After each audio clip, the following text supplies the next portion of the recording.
बस इतनी सी बात से समझ जाना कि दूसरे धर्म के लोग तुमको जलेबी थाली में रखकर दिखाएंगे, दूसरे धर्म के लोग तुम्हें अपनी ओर आसक्त करने का प्रयास करेंगे, पर घर की जो जलेबी में स्वाद आएगा वो कहीं नहीं आ सकता। मेरे हिंदू धर्म के भीतर जो स्वाद है वो कहीं प्राप्त नहीं हो सकता। भटकना मती, कहीं जाना नहीं है, हमें भजन में डूबना है। राम नाम, कृष्ण नाम, शिव नाम, भक्ति आनंद में धारण करेंगे लोग। कई लोग तो कहते हैं शंकर भगवान को तो रहना भी नहीं आता। बताओ, घर में धर्म पत्नी है, सब कोई है, उसके बाद भी शमशान में रहते हैं। शिव जी से पूछा गया आप शमशान में क्यों रहते हो? शंकर भगवान बोले मेरे ससुर ने जगह दी है, अब ससुर का कोई अपमान करूंगा क्या? और मेरे ससुर जैसा दुनिया में कोई ससुर नहीं हो सकता। जिसने मुझे प्लाट भी दिया तो ऐसी जगह दिया जहां कोई कब्जा ही नहीं करेगा। शमशान में मकान बनाया, क्यों बनाया? शमशान में रहिया, क्यों रहे? क्योंकि दक्ष प्रजापति ने श्राप दिया था, शंकर मैं तुझे श्राप देता हूं कि तू शमशान में निवास करेगा। शिव जी से पूछा तुम शमशान में रहोगे? शंकर जी बोले मेरे ससुर ने प्लाट दिया है तो मकान तो बनाऊंगा। तो कि शमशान में, तो कि शमशान से अच्छी जगह कोई बता दो। पार्वती जी भी दुखी होती थी, पार्वती माता भी कई बार कहती थी कि अपन शमशान में रहेंगे, कोई अपन से मिलने नहीं आएगा। शंकर जी भगवान बोले भले मिलने नहीं आए तो मत आए, एक दिन तो जरूर आएगा, और आएगा नहीं तो लोग उसको बांध के लाएंगे। तू काहे को टेंशन लेती? आएगा जरूर, चिंता करने की जरूरत नहीं है।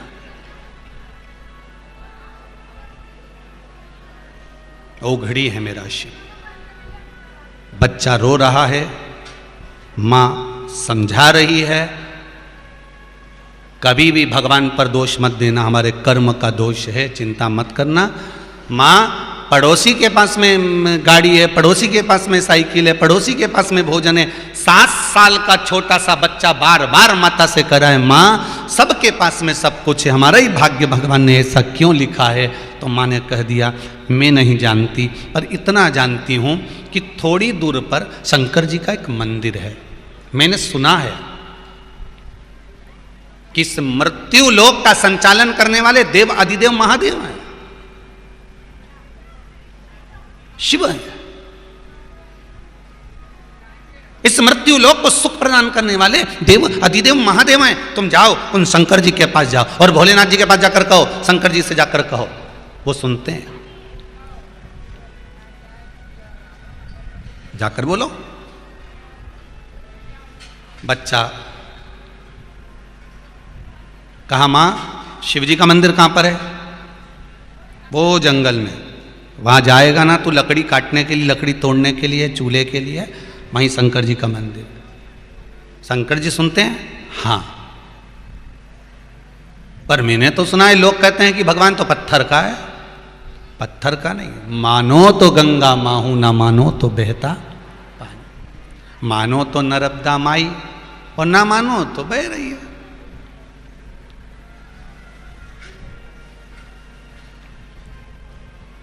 ये तो आपके ऊपर है कि आप कितना मानते हैं।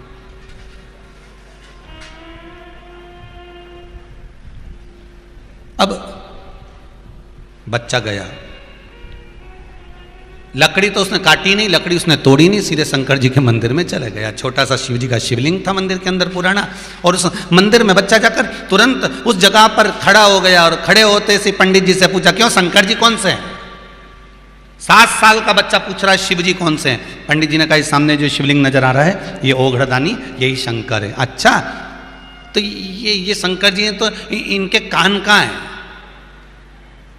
तो पंडित जी ने पूछा कान खाई के लिए मुझे इनसे बात करना है, जब तक मैं बोलूंगा तो ये सुनेंगे तो ही तो जवाब देंगे। अब पंडित जी का विश्वास देखिएगा कितना था। पंडित जी ने कहा बेटा तुम तो बोलो, ये जवाब भी देंगे और सुनेंगे भी। ये पंडित जी का विश्वास है, ये एक ब्राह्मण का विश्वास है कि ये शंकर बोलेंगे भी और जवाब भी देंगे। ये ब्राह्मण विश्वास जागृत करता है कि ये शिव हैं।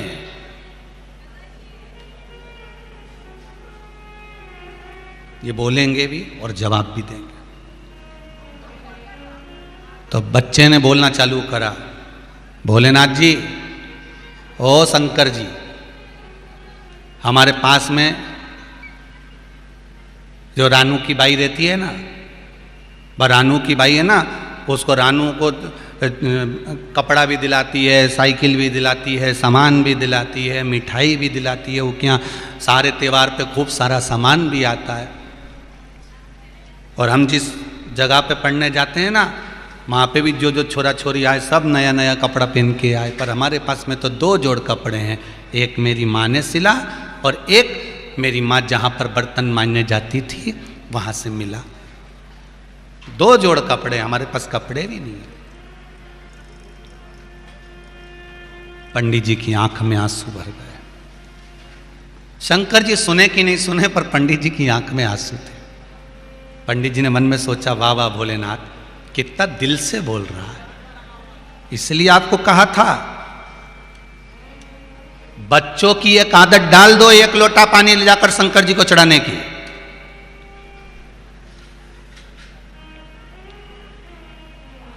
बच्चों की एक आदत डाल दो, शिव जी पर 1 लोटा पानी चढ़ाने की, एक बेलपत्र चढ़ाने की। स्कूल जाएं उससे पहले शिव को 1 लोटा पानी चढ़ा कर जाएं। और अगर स्कूल सुबह जल्दी जाना है और मंदिर नहीं जा सकते तो दोपहर में जाकर चढ़ाएं। और अगर दोपहर में भी नहीं जा सकते तो शाम को भले पानी ना चढ़ाए पर शंकर जी के दर्शन करने जरूर जाएं। ऐसी आदत हमारे बच्चों को डलना चाहिए।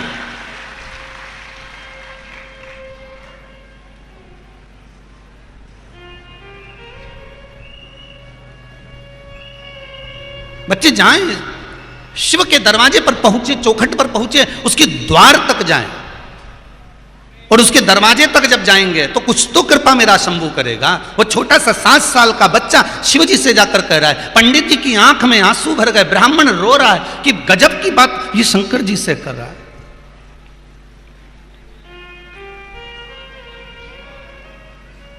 ये गजब की बात शिव जी से कर रहा है।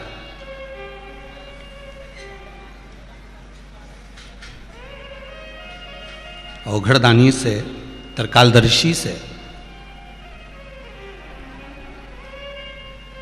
पंडित जी ने सुना, बच्चे ने कहा, हमारे मोहल्ले के सारे बच्चों को खूब खाने को मिलता है, मेरे को तो 2 दिन में 1 दिन मिलता है भोलेनाथ जी। पंडित जी गए, तुरंत अंदर से प्रसाद लेकर आए। पंडित जी ने कहा, लो बेटा, आप भूखे हो गए, भूखे पेट भजन नहीं होता, लो खा लो, इसके बाद भजन करना। बच्चा कहता है, पंडित जी आप बार बार मेरे बीच में मत आओ।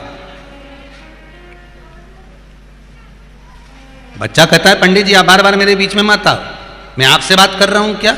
मेरी माँ ने कहा था जो कुछ कहना शंकर जी से कहना, इनसे ही कहूंगा मैं जो कुछ कहूंगा। तो ये प्रसाद तो खा ले। पंडित जी आंख से आंसू पोंछ कर कहते हैं, प्रसाद खा ले। बच्चा कहता है, पंडित जी मैं जितना भूखा हूं ना, उससे दुगना मेरी माँ भी भूखी है। मेरी माँ मुझे 2 दिन में खाना देती है और मेरे माँ खुद 4 दिन में खाना खाती है। आप प्रसाद रख दो, हम दोनों घर जाकर खा लेंगे। पंडित जी ने प्रसाद ले जाकर रखा।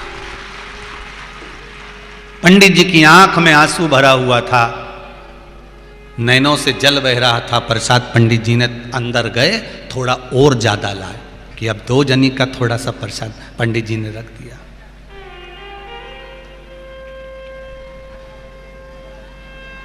पार्वती जी सुन रही थी तो उन्होंने शिव जी से कहा, भोलेनाथ जी बच्चा कितनी अच्छी अच्छी बातें कर रहा है और कह रहा है मेरा भाग्य चमका दो, मेरा भाग्य अच्छा कर दो, मेरी किस्मत पलटो और मेरे भाग्य में अच्छा खाना, अच्छा पहनना, अच्छा लिखो। और केवल मेरा भाग्य मत चमकाना, मेरी माता का भी भाग्य चमकाओ। वो सबके घर के बर्तन चमकाती, तुम उसका भाग्य चमकाओ। बच्चा कह रहा। पार्वती जी ने शिव जी से कहा, प्रभु आप कुछ कृपा करो। शंकर जी बोले, अभी थोड़ी समय आया इससे मिलने का, जब समय आएगा तो मैं चमका दूंगा, अभी कोई समय वमय नहीं है कि 1 दिन में आया और मैं भाग्य चमका दूंगा। इतनी जल्दी राजी नहीं होता मैं। प्रभु कुछ तो करो भोलेनाथ जी। नहीं नहीं, अभी नहीं कुछ कर सकता। तो पार्वती जी बोली, रात हो रही है, इसको लकड़ी भी काटना है, अब तो लकड़ी भी नहीं होगी, अंधेरा हो चला, घर कैसे जाएगा? शंकर जी ने कहा, चिंता मत करो, मैं पंडित जी को भेज देता हूँ। पंडित जी पहुंचे। बेटा मौसम बदल रहा है, पानी गिरने वाला है। पानी गिरने वाला है? हाँ, मुझे तो लकड़ी काटना था। इतने में पंडित जी बोले, लकड़ी काटने कहाँ जाएगा इतने अंधेरे में? एक काम कर, अंदर रसोई घर है, वहां पर लकड़ी कटी कटाई रखी हुई है, थोड़ी सी लकड़ी ले जा और चल, मैं तुझे छोड़ देता हूं। इतने में बच्चा बोला अंधेरा हो रहा है, हाँ मेरी माँ इंतजार करेगी, फिर मेरे को जल्दी से आना है। एक काम करता हूँ, शंकर जी से कहा सुनो सुनो सुनो भोलेनाथ जी, मैं आज जा रहा हूँ पर कल जल्दी आ जाऊंगा, जैसे स्कूल से आऊंगा वैसे तुम्हारे पास आ जाऊंगा, तुम बिल्कुल तैयारी में रहना हो और मेरा भाग्य जरूर बदल देना। और ये बच्चा कहकर पंडित जी के साथ लकड़ी लेकर भोजन लेकर घर चले गया। माँ ने पूछा बेटा ये क्या लेकर आया? माँ पंडित जी ने प्रसाद दिया। पंडित जी ने प्रसाद ला। माँ और बेटे ने दोनों ने खाया, लकड़ी चूल्हे में जलाई, अग्नि प्रकट करी। माँ ने पूछा पानी गिर रहा था तो लकड़ी आते आते भी सूखी है, जब बाहर पानी गिर रहा है तो लकड़ी गीली होना थी तो लकड़ी सूखी कैसे है? इतने में बच्चा बोला पंडित जी ने कहा था रसोई घर में लकड़ी रखी है, वो उठा कर ले जा, मैं भगवान के यहाँ की लकड़ी लेकर आ गया। अच्छा हाँ। दूसरे दिन फिर स्कूल गया पर मन नहीं लगा, गया स्कूल। व्यक्ति को अपने कर्म से पीछे नहीं हटना, कर्म करो। हम कभी आपसे ये नहीं कहते कि आप अपनी दुकान छोड़ दो, कि अपनी जमीन छोड़ दो, कि जायदाद छोड़ दो, कि संपदा छोड़ दो, कि काम छोड़ दो। कर्म करो, दुकान भी जाओ, व्यापार भी करो, व्यवसाय भी करो, नौकरी भी करो, पर काम करते रहो और नाम जपते रहो। काम के साथ में भगवान का भजन जरूरी है।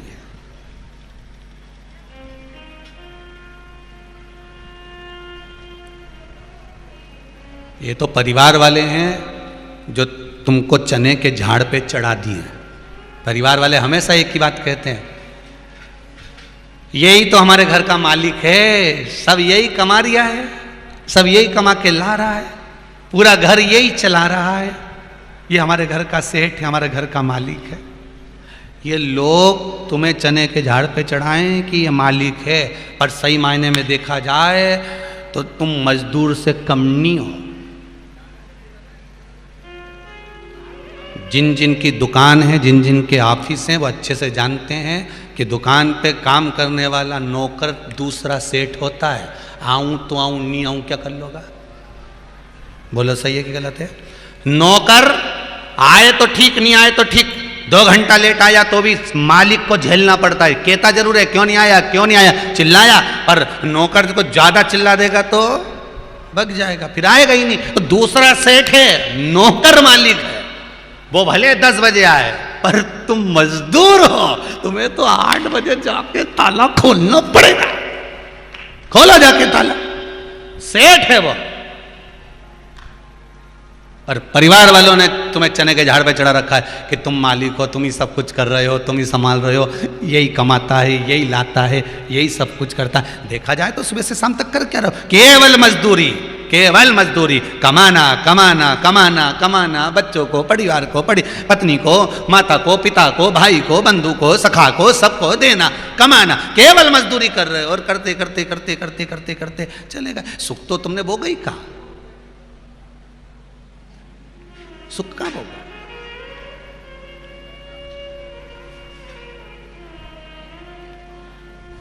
इतनी बड़ी कथा हो रही है, कई लोग कहने आए थे गुरुजी खरगोन के इतिहास की पहली कथा है, सालों साल बाद ऐसा मेला लगा हुआ है लोगों का, जिस रोड पे जाओ वहीं पे लोग आता जाता दिखे।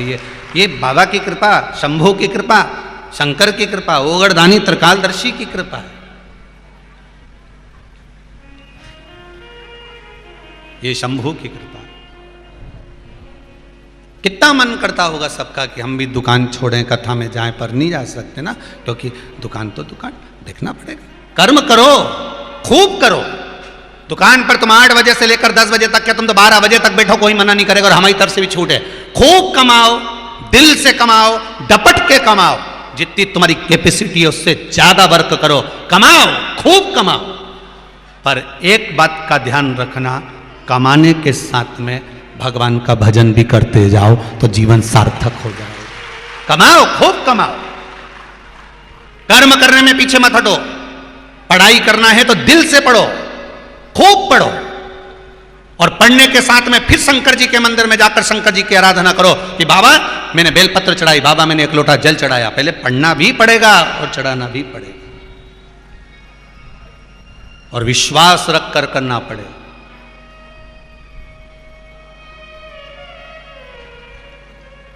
कर्म करो, फल उसके हाथ में छोड़ते चलो।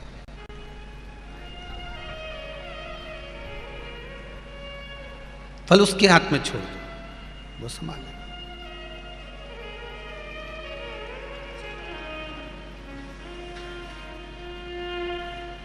उससे बढ़कर सुख कुछ नहीं है।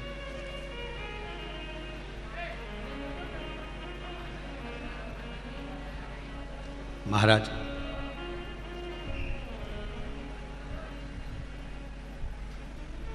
बच्चा कहता है मैं स्कूल से आऊंगा ना माँ, और स्कूल में उसका मन नहीं लग रहा, पढ़ने जरूर बैठा है पर मन कहां पर है उसका, उस शंकर में, उस शिव में। बच्चा आया स्कूल से, बैग पटका रखा, माँ को प्रणाम करा। माँ ने कहा कहाँ जा रहा है इतनी जल्दी? बस आपको मालूम है ना माँ, शंकर जी से आधी बात रह गई है, जब तक वो मेरा भाग्य नहीं पलटेगा तब तक तो मैं उनको छोड़ने वाला नहीं हूं, चाहे कुछ भी हो जाए। 7 साल का बच्चा जिद पकड़ कर बैठ गया कि भाग्य बदलेगा तो शंभू बदलेगा। शिव जी के पास गया, पंडित जी फिर मिल गए। पंडित जी ने कहा तू आ गया? आओ, स्कूल होया? आओ, अब क्या बात कहना तेरे को शंकर जी से? पंडित जी अभी तुम रुको तो सही, अब तुम बार बार बीच में मत आना, जरा आज अच्छे से पकड़ लो इनको। और शंकर जी के पास में जाकर, शिव जी के पास में जाकर शंकर जी के शिवलिंग को बाहों में भरकर बच्चा अब तेज नहीं बोल रहा है, अब शंकर जी के शिवलिंग में धीरे धीरे बोल रहा है। पंडित जी ने पूछा क्यों रे, कल तो तू चिल्ला चिल्ला के बोल रहा था, आज इतना धीमा धीमा क्यों बोल रहा है? इतने में छोरा बोला, फिर बीच में बैठ गए, फिर बीच में बोले तुम पंडित जी तो इतना धीमा धीमा क्या बोल रहा है? बच्चा बोला मेरी पर्सनल बात है, मैं शंकर जी को बताऊंगा, तुम्हें क्या को बताऊं?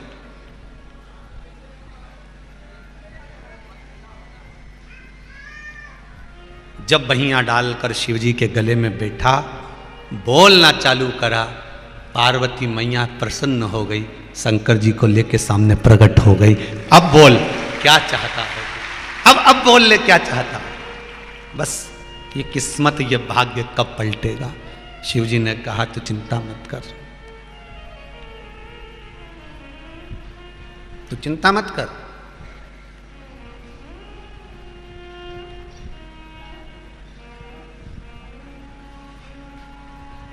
शंकर जी कहते हैं बेटा तेरी माँ ने मेरे दरबार में भेजा है तुझको, मेरे पास जब आने का व्यक्ति का मन बन जाता है तभी उसका भाग्य पलट जाता है। जब मन बन गया आने का तब भाग्य पलट गया।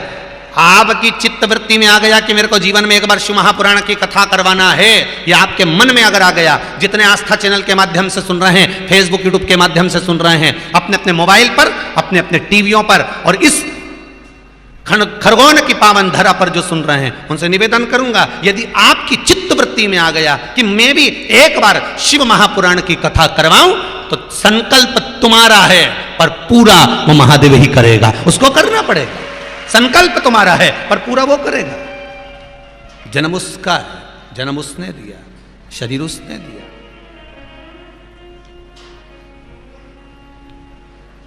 क्या चाहिए तुझको? बच्चा कहता है मेरा भाग्य बदल दो बस। शिव जी कहते हैं भाग्य बदलना है? क्या चाहता है वो बोल।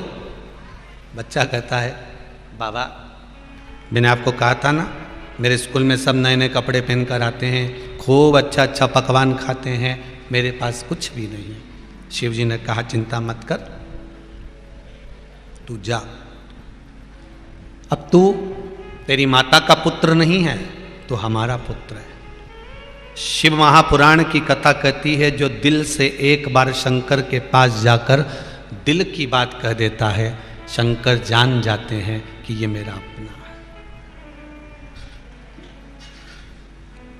दो सहेली आपकी, दो सहेलियां हैं और दोनों बेस्ट फ्रेंड हैं। आपकी दो सहेली, 3 सहेली, 4 सहेली, आपके 4 दोस्त, 2 दोस्त, 2 मित्र, दोनों बेस्ट फ्रेंड, दोनों एकदम आपकी जिगरी जान से ज्यादा दोनों सहेलियां आपकी बहुत अच्छी, पर उस 2 में से भी एक और ज्यादा अच्छी है। बोलो सही है कि गलत है? आपके भी दोस्तों में 2 हैं, 3 हैं, 4 हैं, सारे दोस्तों में सब जिगरी हैं, सब दिल से लेने वाले हैं, पर उसमें भी एक ऐसा होगा जिससे आप अपने दिल की बात कह सकते हो, एक सहेली ऐसी होगी जिससे आप अपने दिल की बात कह सकते हो। दो में भी एक ऐसी होगी। क्यों? उन दो में क्या अंतर है? तो क्या दोनों जिगरी है, दोनों बेस्ट फ्रेंड है, फिर दोनों में एक से ही तुम दिल की बात क्यों कहते हो? उसका कारण है, एक को कहते हैं ना तो वो सुनती तो है पर वो इधर की उधर कर देती है कि हाँ वो ठीक है।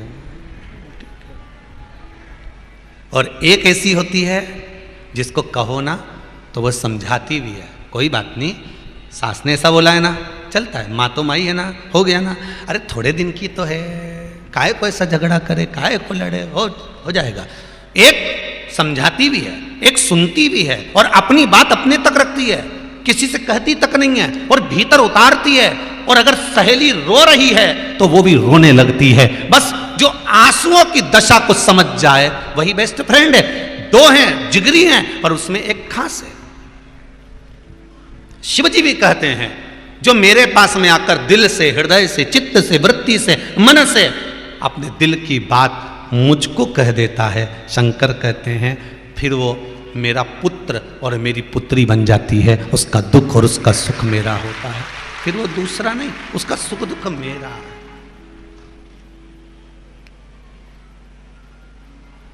परम भगवदीय वैष्णव का सबसे पहला गुण आपको कथा के पहले दिन कहा था। क्या कहा था? परम भगवदीय वैष्णव के 26 गुण में से सर्वश्रेष्ठ गुण कौन सा है? कथा के प्रथम दिन में जब कथा 1 बजे चालू करी थी, उसके ठीक 2:30 बजे के करीब में एक बात कही थी, आपको ध्यान में होगा। 2:30 बजे एक संवाद कहा था कि परम भगवदीय वैष्णव के 26 गुण होते हैं, उस 26 गुण में से सर्वश्रेष्ठ गुण है जो परम भगवदीय वैष्णव होता है वो मौन रहकर, शांत रहकर, बोला था मौन रहकर, शांत रहकर भगवान की भक्ति में डूबा रहता है, वो परम भगवदीय वैष्णव होता है। और परम भगवदीय वैष्णव, सारे वैष्णवों में सर्वप्रथम वैष्णव कौन सा? भगवान शिव, भगवान शंकर परम भगवदीय वैष्णव में वैष्णव गिने गए। जरा विचार करिए, दक्ष प्रजापति की यहाँ सभा लग रही है, दक्ष प्रजापति के यहाँ सब बैठे हुए हैं, 33 कोटि देवता उस सभा में विराजमान है और दक्ष प्रजापति आ रहा है और शंकर भगवान मौन होकर बैठे हुए, सब खड़े हुए, भगवान विष्णु भी खड़े हुए, ब्रह्मा भी खड़े हुए, इंद्र भी खड़े हुए, वरुण देव भी खड़े हुए, गरुण देव भी खड़े हुए, 33 कोटि देवता जितने बैठे थे जब दक्ष प्रजापति आए सब खड़े हुए। पर शंकर खड़े हुए थे? जम के तो बोलो, नहीं। शिव खड़े नहीं हुए।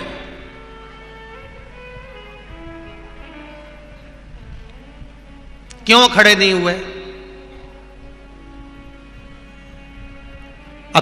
तुम्हारे घर में बहुत सरल भाषा में लो इस कथा को, शिव महापुराण का ये सती खंड का जो चरित्र है बड़ा सुंदर है महाराज, इसको बड़े ध्यान से सुनना। परम भगवदीय वैष्णव शिव महापुराण के भगवान शंकर और शंकर भगवान का ये सती खंड का चरित्र बड़े ध्यान से सुनिएगा। आप अपने घर में बैठे हो, सोफे पे बैठे हो, पलंग पर बैठे हो, टीवी देख रहे हो, कुछ भी कर रहे हो, कोई आया, आपकी आंखें खुली है, कोई आया, आपने देख लिया तो तुरंत उठे कि नहीं उठे? अरे बोलो तो जम के उठे ना, खड़े तो हुए, पूछ भी लिया, क्यों रे छोरा कैसे आना हुआ, क्यों मम्मी, क्यों काका, क्यों बुआ जी, क्यों फूफा जी, एक शब्द तो निकला होगा। भले टीवी देख रहे होगे, भले सोफे पे बैठे होगे, पलंग पर बैठे होगे, पर आंख नेत्र अगर खुले हैं, आपके नेत्र अगर खुले हुए हैं तो आप देखकर पूछ लोगे कि क्यों रे, क्या बात है। और अगर टीवी देखते देखते देखते देखते, मोबाइल चलाते चलाते, बैठे बैठे सोफा पे, पलंग पे तुम्हारे नेत्र बंद हो गए, अब कोई आया तो तुम्हें मालूम पड़ा क्या? बोलो बोलो जम के, नहीं मालूम पड़ा ना। अगर नेत्र बंद हो गए तो कौन मालूम। ये नेत्र की भी बड़ी विचित्र कहानी है महाराज। कितने तरह के नेत्र होते हैं भगवान के? भगवान के नेत्र कितने तरह के होते हैं? 126 तरह के नेत्र होते हैं। कितने तरह के? जम के बोलो जरा। भगवान के नेत्र होते हैं 126 तरह के। ये जो खरगोन में कथा चल रही है, यह वैष्णव शिव महापुराण की कथा चल रही है। ये 15 तारीख को समापन होगी। 18 तारीख को जो नवेगांव छिंदवाड़ा के पास में जो कथा चालू होगी, उस कथा का नाम रहेगा त्रिनेत्र शिव महापुराण की कथा।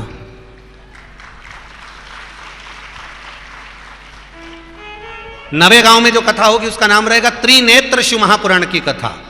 हमें शंकर भगवान के नेत्रों को समझना है।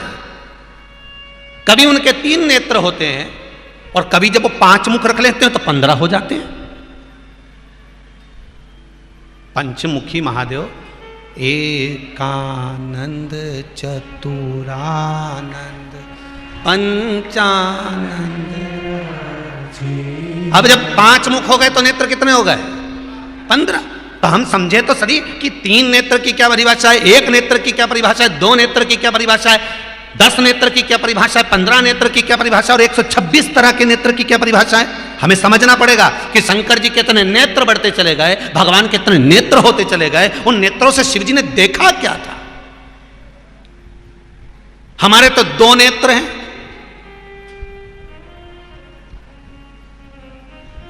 ये लोग कहते हैं, हमारे तो 2 नेत्र हैं। पर शंकर जी के कितने नेत्र हैं? 3। 2 दिखते हैं, 1 बंद रहता है। कभी कभी खुलता है, कभी कभी खुलता है।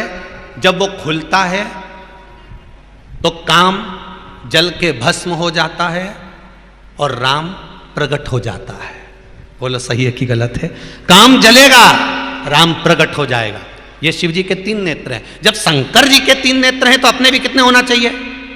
जम के तो बोलो, क्योंकि अपन भी तो पृथ्वी पर रहते हैं, शंकर जी भी पृथ्वी पर रहते हैं। जब भगवान शंकर के 3 नेत्र हैं तो हमारे भी 3 नेत्र हैं। एक नेत्र ये जिससे अपन अपनी अच्छाई देखते हैं, मैंने जो करा बहुत अच्छा करा, मेरी बराबरी कोई नहीं कर सकता। दूसरा नेत्र ये होता है जिससे अपन अपने परिवार की अच्छाई देखते हैं, मेरे परिवार ने जो करा, मेरे घर के लोगों ने जो करा बहुत अच्छा करा। और तीसरा नेत्र हर व्यक्ति का यहाँ बीच में होता है, जिससे वो हर व्यक्ति की बुराई ढूंढता रहता है कि उसने ऐसा कर दिया, उसने वैसा कर दिया, उसकी बहू ऐसा, उसका बेटा ऐसा, वो बुराई ढूंढता है। और जब जब ये तीसरा नेत्र शंकर जी का खुलता है तो कामदेव जलकर भस्म होता है, और आपका तीसरा नेत्र जब जब खुलता है तो आपका करा हुआ सारा पुण्य जलकर भस्म होता है। हम दूसरे की जब बुराई देखते हैं तो हमारा करा हुआ सत्कर्म, हमारा करा हुआ अच्छा कर्म, हमारे द्वारा किया हुआ पुण्य कर्म सब जल जाता है। हमने दूसरे की बुराई देखी और सब गया। वो विक्रम और बेताल की कथा याद कर लो, तू बोला और मैं चला। हमने दूसरे की बुराई देखी, हमने दूसरे में ऐब देखा, हमने दूसरे के ऊपर 1 उंगली उठाई तो ये 3 उंगलियां हमारी ओर जाकर कहती है तो अपने अंदर झांक कर देखो पहले। उस पर तो 1 उठी है, तुम्हारे ऊपर 3 उठी है।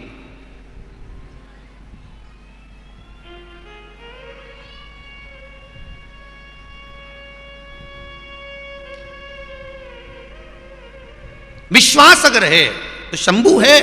एक हमारे वो आशीष जी से, वो यहाँ पर भी जो एंकरिंग करते हैं भैया जी, वो बोल रहे होंगे कि गुरु जी का भी लोग विरोध करते रहते हैं। एक विरोध करा कि वो काली मिर्ची वाला, वो तो ठंडा हो गया। अब लोग दूसरा विरोध कर रहे हैं कि वो गुरु जी ने कथा में बोल दिया कि बच्चा शंकर जी पे वो बेलपत्री पे शहद लगा के और वो बेलपत्री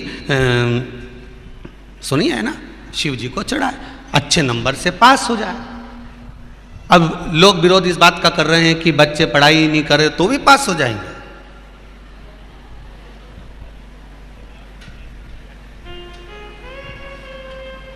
कथा 2 साल से तुम लगातार, बोलो सही है कि गलत है, टीवी पर सुन रहे हो। जितनी उपाय बताएगा ये 2 साल में बताएगा। अब तुम अंदाजा लगाकर बैठो कि व्यासपीठ की महत्वता कितनी प्रबल होगी, मेरे शंकर का कितना वरदान होगा कि 2 साल से तुम बेलपत्री चढ़ा रहे हो तो स्कूल तक नहीं जा रहे तो भी पास हो जा रहे हो। और क्या चाहिए? अरे विरोध करने से पहले सोचो तो रे कि 2 साल से तुम बेलपत्री में शहद लगा के शंकर जी के लगा रहे और शंकर जी तुम्हें पढ़ने स्कूल तक नहीं पहुंचा रही और रिजल्ट हाथ में दे दे रही, ले पास जा। और क्या चाहिए इससे ज्यादा?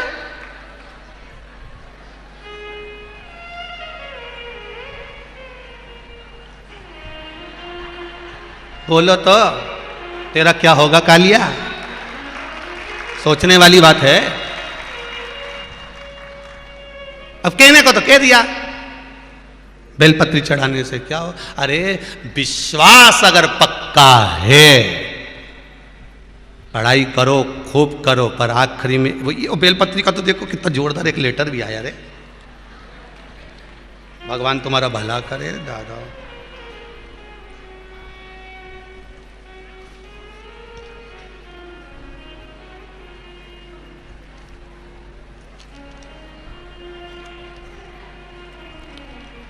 रिया सोनी खरगोन से हैं कोई, कहाँ बैठी हैं? हाथ उठाएंगे। रिया सोनी खरगोन से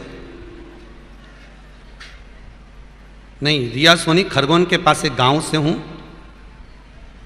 कहीं बैठी हैं? हाथ हिलाइएगा। रिया सोनी खरगोन के पास कोई गांव से हैं। अच्छा वहाँ बैठी हैं। उस बच्ची का जरा सम्मुख में दिखाई, बेटा हाथ हिला दीजिए। रिया सोनी खरगोन के पास की गांव की हैं। इन्होंने एक बात लिखी है, गुरुजी एक कॉलेज में एडमिशन पाने के लिए मैंने इंदौर के कॉलेज के लिए पूरी जान लगा दी, पढ़ाई भी करी, सब कुछ करा, सबके हाथ पैर जोड़ लिए, पर मेरा उस इंदौर का जो कॉलेज माना हुआ कॉलेज है उसमें एडमिशन नहीं हुआ। बेटा आपने लिखा इस पत्र में, आपका एक उपाय किसी ने जलन भाव से लिखकर भेज दिया था कि बेलपत्री चढ़ाने से कोई पास होता है क्या? मैंने कहा प्रैक्टिकल करके देखने में क्या जाता है, और मैंने वो बीच वाली पत्ती पे शहद लगा के शंकर जी को चढ़ा दिया और बाबा ने ऐसी कृपा करी मेरा कॉलेज में एडमिशन करा दिया। ये ले बैठ जाओ बेटा, बहुत बहुत धन्यवाद, बधाई बहुत बहुत। अरे कृपा शिव की चाहिए, शंकर की। और आज तो इतना खुशी का दिन है रे दादा कि हमारा तो मन करे ने तुम्हारा मोतीचूर का लड्डू खिलाई दूं तुम सबको, पर मन में आए इतना मोतीचूर का लड्डू तो खरगोन की दुकानों पे भी नहीं होगा, इसलिए मैंने नहीं बुलवाया। तो आज तो मेरा इतना मन की बात हो रही है कि इंदौर में मां अहिल्या शिव महापुराण की कथा कर कर आए हैं, और वो मालवा की महारानी आज काशी के मंदिर में स्थापित होने जा रही है। इससे खुशी की बात कुछ नहीं है, इससे खुशी की बात कुछ नहीं हो सकती। मैं मोदी जी को धन्यवाद दे दूंगा, आदरणीय योगी जी को धन्यवाद दूंगा, सीएम और पीएम दोनों को, कि धन्यवाद जिस मालवा की महारानी मां अहिल्याबाई जिसने काशी के मंदिर का निर्माण करवाया था, गया जी के मंदिर का निर्माण करवाया था, जिसने महेश्वर के घाटों का निर्माण करवाया था, वो अहिल्याबाई की मूर्ति वहां थी नहीं। आपको बहुत बहुत धन्यवाद कि मेरी मालवा की महारानी आज उत्तर प्रदेश की काशी में बनारस में जाकर विराजमान हुई है। आज पूरे मालवा निमाड़ के लिए तो खुशी का दिन होना चाहिए कि तुम्हारे क्षेत्र की महारानी वहां काशी के मंदिर तक पहुंच गई है। आपके लिए आज प्रसन्नता का दिन होना चाहिए। और धन्यवाद आदरणीय मोदी जी को, योगी जी को, जिन्होंने मां अहिल्या शिव महापुराण की लाज रखी और मां अहिल्याबाई को इंदौर से ले जाकर काशी में स्थापित करा, उसके लिए धन्यवाद, बहुत बहुत धन्यवाद। कथा आप तक पहुंची उसके लिए बहुत बहुत धन्यवाद। करो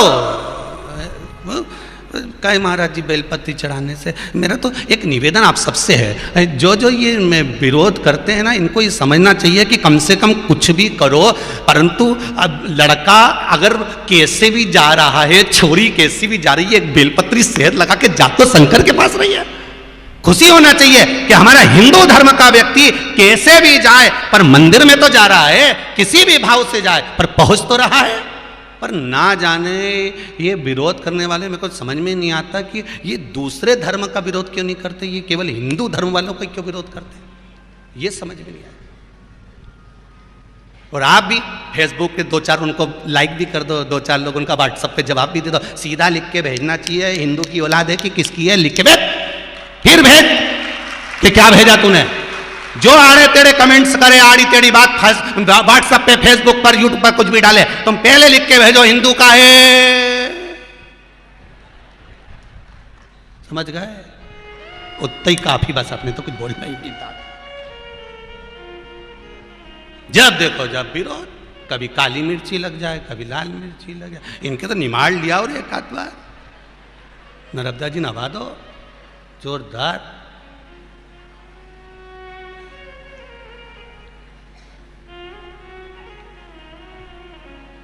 अब फिर कहूंगा, जागो तो एक बार, भगवान शिव की कथा कह, भगवान शंकर की कथा कह रही है। शिव औघड़दानी, त्रिकालदर्शी, कैलाशी, अविनाशी शिव चरित्र कह रहा है। आपका अगर विश्वास प्रबल है तो शिव सामने है, शिव सम्मुख में। और भगवान शिव का चरित्र कह रहा है कि परम भगवदीय वैष्णव का सबसे बड़ा लक्षण गुण, 26 गुणों में से सर्वश्रेष्ठ गुण एक है मौन रहना, चुप रहना और भगवान की भक्ति में डूबे रहना। भगवान की भक्ति में डूबे रहना।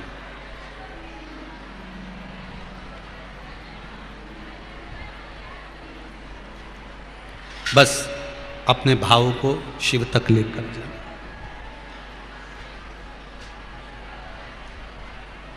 महाराज, आप नेत्र खोल कर बैठे हो, कोई आया तो आपने देख लिया, पर अगर आपका नेत्र बंद है और कोई आ गया, आप नहीं देख पाओगे। उसी तरह मेरे ओघड़दानी, मेरे शंकर भगवान नेत्र खोल कर नहीं बैठे थे। दक्ष प्रजापति को आने में देरी थी तो मेरे शंकर भगवान नेत्र बंद कर कर साधना में, समाधि में डूब गए थे। कई लोगों ने कहा ससुर आया, भगवान शंकर के ससुर थे दक्ष प्रजापति, जब वो आए तो शंकर जी को उठ के खड़े होना था, तो खड़े तो हो जाते, कोई आया तो खड़े होने में क्या जाता है, पर वो नेत्र खुले हों और नेत्र खुले होते और उसमें वो देख लेते कि मेरा ससुर आया है तो खड़े हो जाते। पर शंकर भगवान तो जब उन्होंने